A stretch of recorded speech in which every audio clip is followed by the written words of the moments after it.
ദേവി, ഒന്നുമില്ലാതിരുന്ന എനിക്ക് ഒരുപാട് സൗഭാഗ്യങ്ങൾ തന്ന് അനുഗ്രഹിച്ചു. പക്ഷേ എല്ലാം ഒരു സ്വപ്നം പോലെയായിരുന്നു.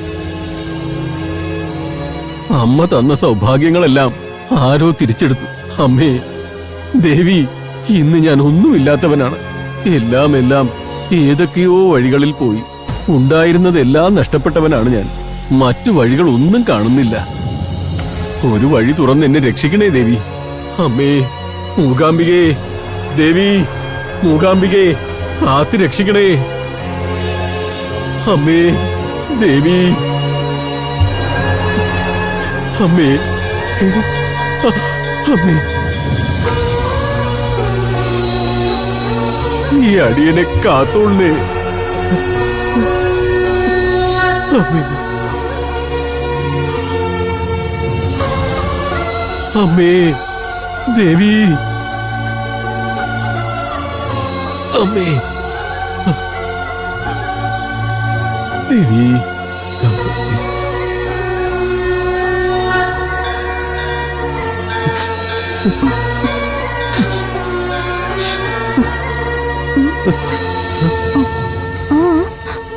ഒന്നും പറയണ്ട കുട്ടി, ഞാനൊരു ഭാഗ്യം കെട്ടവനാ.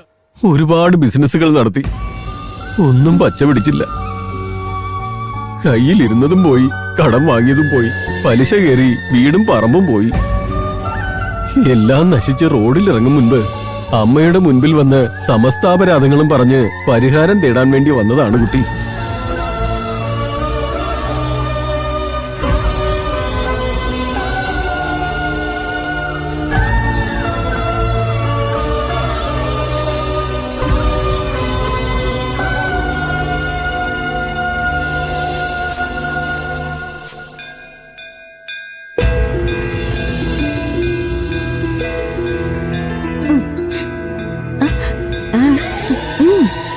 കുട്ടി എഴുതിയത് എന്താണെന്ന് എനിക്ക് അങ്ങോട്ട് വ്യക്തമാവുന്നില്ലല്ലോ.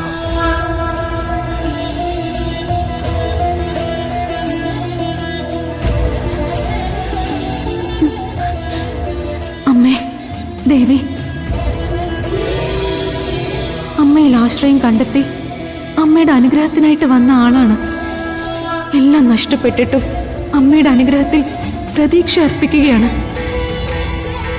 ദാരിദ്ര്യ ദുഃഖങ്ങൾ അകറ്റി ഐശ്വര്യം തരുന്ന കനകധാര സ്തോത്രം അയാൾക്ക് നൽകണേ.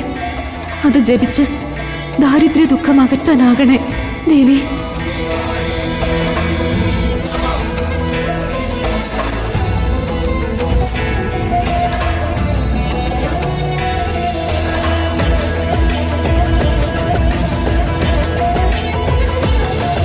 ദേവുട്ടി,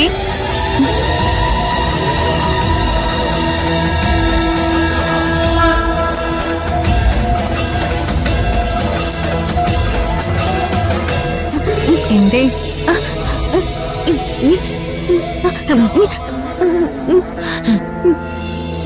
ഇദ്ദേഹം വിഷമിച്ചിരിക്കുകയാണ് അല്ലേ? എന്താണാവോ വിഷമം? എല്ലാ വിധത്തിലും തകർന്നൊരു മനുഷ്യനാണ് ഞാൻ. പണമില്ല, മനസമാധാനമില്ല, ജീവിക്കാനുള്ള ആശ തന്നെയില്ല. ഈ കുട്ടി ഏതോ ഒരു സ്തോത്രത്തിന്റെ കഥ പറയുന്നുണ്ടായിരുന്നു. കുട്ടിക്കാണെങ്കിൽ ശബ്ദമില്ല. കുട്ടിയുടെ ആംഗ്യം എനിക്കൊട്ടും മനസ്സിലാവുന്നുമില്ല.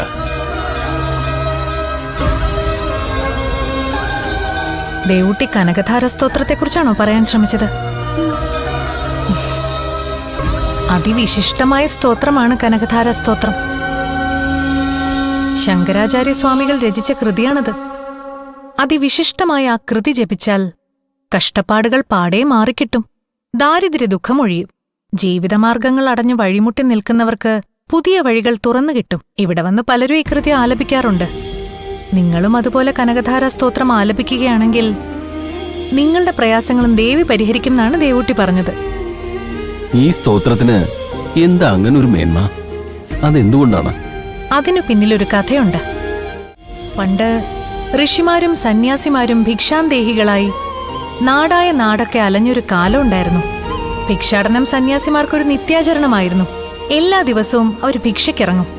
ഈ സന്യാസിമാർക്ക് ഭിക്ഷ കൊടുക്കുന്നത് ഒരു പുണ്യകർമ്മമായിട്ടാണ് കരുതിയിരുന്നത്.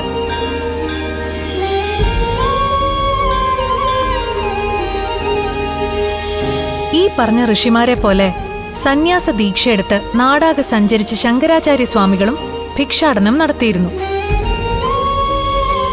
ഒരു ദിവസം ആചാര്യസ്വാമികൾ ഭിക്ഷ ചോദിച്ചു ചെന്നത് ഒരു ദരിദ്രഗൃഹത്തിലായിരുന്നു.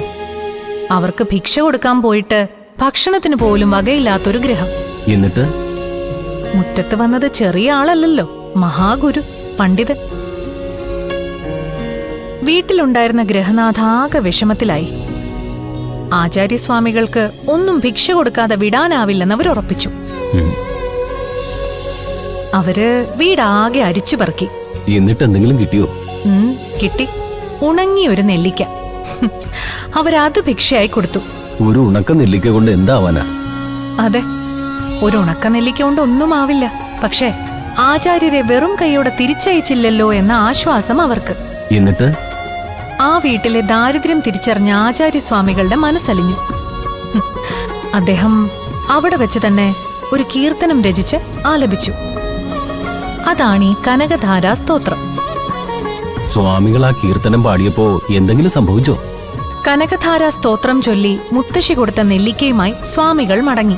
പക്ഷേ കനകധാരാ സ്തോത്രം ആലപിച്ചു കഴിഞ്ഞ ആ നിമിഷം ആ ദരിദ്രഗ്രഹത്തിന്റെ മുറ്റത്താകമാനം സ്വർണ്ണ നെല്ലിക്കകൾ പൊഴിഞ്ഞു വീണു. അമ്മേ ദേവി, ഈ സ്തോത്രം ചൊല്ലി പ്രാർത്ഥിച്ചാൽ നമുക്കും അത്തരം അനുഭവങ്ങൾ ഉണ്ടാവുമോ? ശുഭകരമായത് സംഭവിക്കുക തന്നെ ചെയ്യും. എങ്കിൽ എനിക്കതൊന്ന് പറഞ്ഞു തരാമോ? പറഞ്ഞുതരാം. അംഗം ഹരേ പുളകഭൂഷണമാശ്രയന്തി. അംഗം ഹരേ പുളകഭൂഷണമാശ്രയന്തി.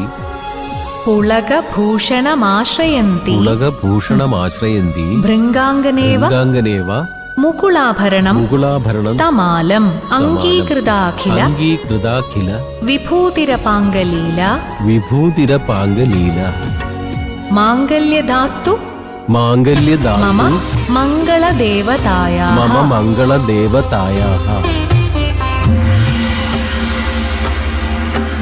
अङ्गं हरिः पुलकभूषणमाश्रयन्ति भृङ्गाङ्गनेव मुकुलाभरणन्तमालम् अङ्गीकृताखिलविभूतिरपाङ्गलीला